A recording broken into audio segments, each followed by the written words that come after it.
Hi hello ಎಲ್ಲರಿಗೂ ನಮಸ್ಕಾರ ರೀ. Welcome to Bhuvaneshwari channel. Easy and tasty homemade recipes ರೀ. ಇವತ್ತಿನ ದಿವಸ ನಾನು ನಿಮಗೆ ರಾತ್ರಿ ಉಳಿದಿರುವಂಥ ಅನ್ನದ ಒಂದು ರೆಸಿಪಿನ ತೋರಿಸ್ತಾ ಇದ್ದೀನಿ ರೀ. ನೀವು ಹೆಚ್ಚಾನೆಚ್ಚ ರಾತ್ರಿ ಉಳಿದಿರುವಂಥ ಅನ್ನನ ಪುಳಿಯೋಗರೆ ಮಾಡ್ಕೊಂಡಿರ್ಬೋದು, ಚಿತ್ರಾನ್ನ ಮಾಡ್ಕೊಂಡಿರ್ಬೋದು, ಅಥವಾ ಲೆಮನ್ ರೈಸನ್ನ ಮಾಡ್ಕೊಂಡಿರ್ಬೋದು, ಅಥವಾ ಕರ್ಡ್ ರೈಸ್ನ ಮಾಡ್ಕೊಂಡಿರ್ಬೋದು. ಆದರೆ ಈ ಥರ ಒಂದು ಸಲ ಈ ರೆಸಿಪಿನ ಮಾಡಿ ನೋಡಿ, ನೀವು ಹೇಳ್ತೀರಾ ತುಂಬ ಚೆನ್ನಾಗಿತ್ತು ಅಂತ ಹೇಳಿಬಿಟ್ಟು. ಮಕ್ಕಳಿಗಂತೂ ತುಂಬ ಇಷ್ಟಪಡ್ತಾರೆ. ನೋಡಿ ನೀವು ಒಂದು ಸಲ ಮಾಡಿ.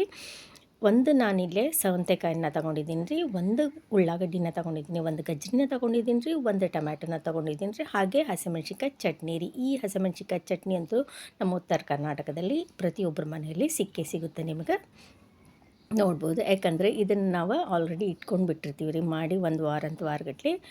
ಈಗ ಇವೆಲ್ಲವುಗಳನ್ನು ಸಣ್ಣ ಸಣ್ಣದಾಗಿ ಹೆಚ್ಕೊಂಡು ಹಾಕ್ಕೊಂಡಿರ್ಬೇಕು ರೀ. ಈ ಹಸಿಮೆಣ್ಸಿನ್ಕಾಯಿ ಚಟ್ನಿಯಲ್ಲಿ ನಾನೇನೇನು ಹಾಕ್ಕೊಂಡಿದ್ದೀನಿ ಅಂದರೆ, ಬೆಳ್ಳುಳ್ಳಿ ಹಾಕ್ಕೊಂಡಿದ್ದೀನಿ ರೀ, ಜೀರಿಗೆನ ಹಾಕ್ಕೊಂಡಿದ್ದೀನಿ ರೀ, ಸ್ವಲ್ಪ ಕೊತ್ತಂಬರಿನ ಹಾಕ್ಕೊಂಡಿದ್ದೀನಿ ರೀ, ಒಂದಿಷ್ಟು ಮೆಣಸಿನ್ಕಾಯಿನ ಹಾಕಿ ರುಬ್ಬಿಟ್ಕೊಂಡಿರ್ತೀವಿ ನೋಡಿರಿ ಇದನ್ನು.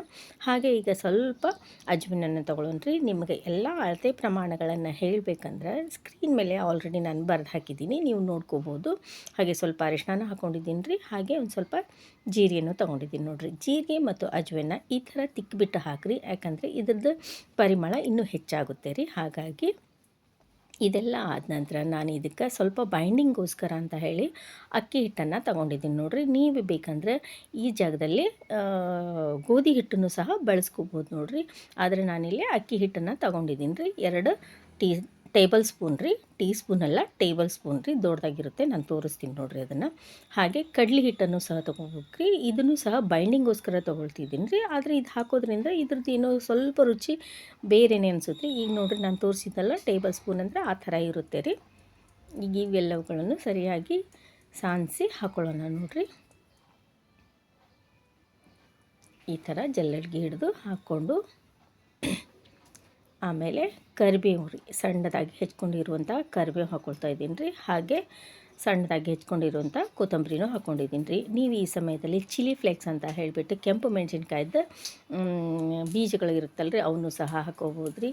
ಚೆನ್ನಾಗಿ ಅನಿಸುತ್ತೆ. ನೀವು ಬೇಕಂದರೆ ಗರಂ ಮಸಾಲ ಹಾಕೋಬೋದು ರೀ. ನಾನು ಯಾವುದೇ ಥರದ ಗರಂ ಮಸಾಲಗಳನ್ನು ಯಾವುದೇ ಮಸಾಲೆಗಳನ್ನು ನಾನಿಲ್ಲಿ ಉಪಯೋಗಿಸ್ತೀನಿ. ಹೆಲ್ದಿಯಾಗಿ ಚೆನ್ನಾಗಿ ಇದ್ದದ್ರೊಳಗೆ ಟೇಸ್ಟಿಯಾಗಿ ಹೇಗೆ ಮಾಡೋದು ಅಂತ ತೋರಿಸ್ಕೊಡ್ತಾ ಇದ್ದೀನಿ ರೀ. ಹಾಗೆ ಈಗ ನೋಡಿರಿ ಇದಕ್ಕೆ ಸ್ವಲ್ಪ ರುಚಿಗೆ ಉಪ್ಪನ್ನು ಹಾಕ್ಕೊಳ್ತಾ ಇದ್ದೀನಿ ರೀ. ನೀವು ಬೇಕಂದ್ರೆ ಉಪ್ಪನ್ನು ಅನ್ನಕ್ಕೂ ಹೆಚ್ಚಿಗೆ ಹಾಕಿದ್ರೆ ಹಾಕ್ಕೊಳ್ಳೋ ಅವಶ್ಯಕತೆ ಇರೋದಿಲ್ಲ. ಆದರೆ ಅನ್ನಕ್ಕಾಗುವಷ್ಟು ಅಷ್ಟೇ ಉಪ್ಪು ಹಾಕೊಂಡಿರ್ತೀವಲ್ಲ ರೀ. ಆದರೆ ಸೌತೆಕಾಯಿ ಮತ್ತು ಗಜ್ಜರಿ ಹಾಕಿರ್ತೀವಲ್ಲ ರೀ, ಅದಕ್ಕೆ ಸ್ವಲ್ಪ ಉಪ್ಪು ಬೇಕೇ ಅಲ್ರಿ. ಹಾಗಾಗಿ ನೋಡಿಕೊಂಡು ಹಾಕ್ಕೊಂಡಿದ್ದೀನಿ. ನೀವು ಬೇಕಂದ್ರೆ ಹಾಕ್ಕೊಳ್ರಿ, ಇಲ್ಲಾಂದ್ರೆ ನಡೆಯುತ್ತೆ. ಈಗ ನೋಡಿರಿ ಇದನ್ನು ಹಿಟ್ಟನ್ನು ಈ ಥರ ಇಷ್ಟು ತೊಗೊಳ್ರಿ. ನಿಮ್ಗೆ ಬೇಕಂದ್ರೆ ಬೇಕಂದ್ರೆ ಸಣ್ಣ, ಆದಷ್ಟು ಇವು ಸಣ್ಣನೇ ಮಾಡ್ಬೇಕು ರೀ. ಯಾಕಂದರೆ ಎತ್ತಿ ಹಾಕುವಾಗ ಸ್ವಲ್ಪ ತೊಂದರೆ ಆಗುತ್ತೆ ರೀ, ಹರಿದಾಗೋ ಚಾನ್ಸಸ್ ಇರುತ್ತೆ. ಹಾಗಾಗಿ ಈ ಥರ ಬಟರ್ ಪೇಪರು ಅಥವಾ ಪ್ಲಾಸ್ಟಿಕ್ ಶೀಟ್ ಇದ್ದರೆ ಪರವಾಗಿಲ್ಲ, ಅದ್ರ ಮೇಲೆ ಹಾಕ್ಕೊಂಡು ಈ ಥರ ಸ್ವಲ್ಪ ತಟ್ಕೊಳ್ರಿ.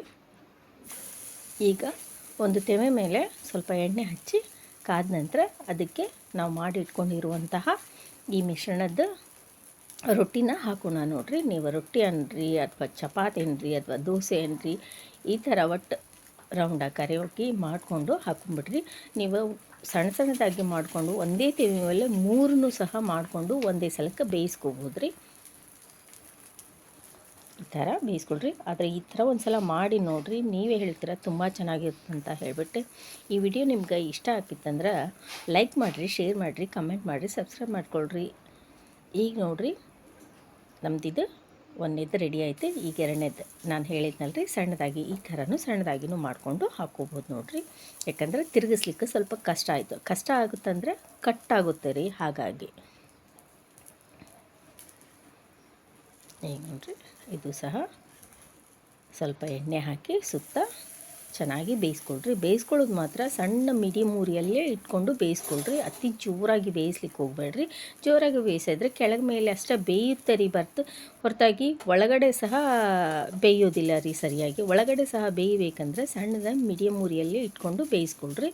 ಈಗ ಇನ್ನೊಂದು ಪದ್ಧತಿ ಹೇಳ್ತಾ ಇದ್ದೀನಿ ನೋಡಿರಿ. ಏನಂತಂದರೆ ಡೈರೆಕ್ಟ್ ತೆವೆ ಮೇಲೇ ಎಣ್ಣೆ ಹಾಕಿ ಆ ಎಣ್ಣೆ ಒಳಗನ ನಾವು ತೊಗೊಂಡು ಇರುವಂಥ ಉಳ್ಳಿನ ಹಾಕಿ ತಟ್ಬಿಟ್ರೆ ಇಲ್ಲಿನೂ ಸಹ ರೆಡಿ ಆಯಿತು ನೋಡಿರಿ. ಯಾಕಂದರೆ ಎತ್ತಿ ಹಾಕ್ಲಿಕ್ಕೆ ತೊಂದರೆ ಆಗುತ್ತಂದ್ರೆ ಆ ಥರನೂ ಮಾಡ್ಕೋಬೋದು ರೀ.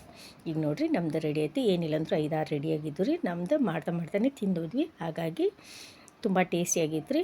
ಹಾಗಿದ್ರೆ ಈ ವಿಡಿಯೋ ನಿಮ್ಗೆ ಇಷ್ಟ ಆಗೈತೆ ಅಂದ್ಕೊಳ್ತೀನಿ ರೀ. ಇಷ್ಟ ಆಗಿತ್ತು ಅಂದರೆ ಫಟಾಫಟ್ ಅಂತ ಲೈಕ್ ಮಾಡಿರಿ, ಶೇರ್ ಮಾಡಿರಿ, ಕಮೆಂಟ್ ಮಾಡಿರಿ, ಸಬ್ಸ್ಕ್ರೈಬ್ ಮಾಡ್ಕೊಳ್ರಿ. ಇದೇ ಥರದ ವಿಡಿಯೋದೊಂದಿಗೆ ಮತ್ತೆ ಭೇಟಿ ಆಗೋಣ ರೀ. ಅಲ್ಲಿವರೆಗೆ ವಿಡಿಯೋ ನೋಡೋದಕ್ಕಾಗಿ ಎಲ್ಲರಿಗೂ ಧನ್ಯವಾದಗಳು ಹಾಗೂ ನಮಸ್ಕಾರ.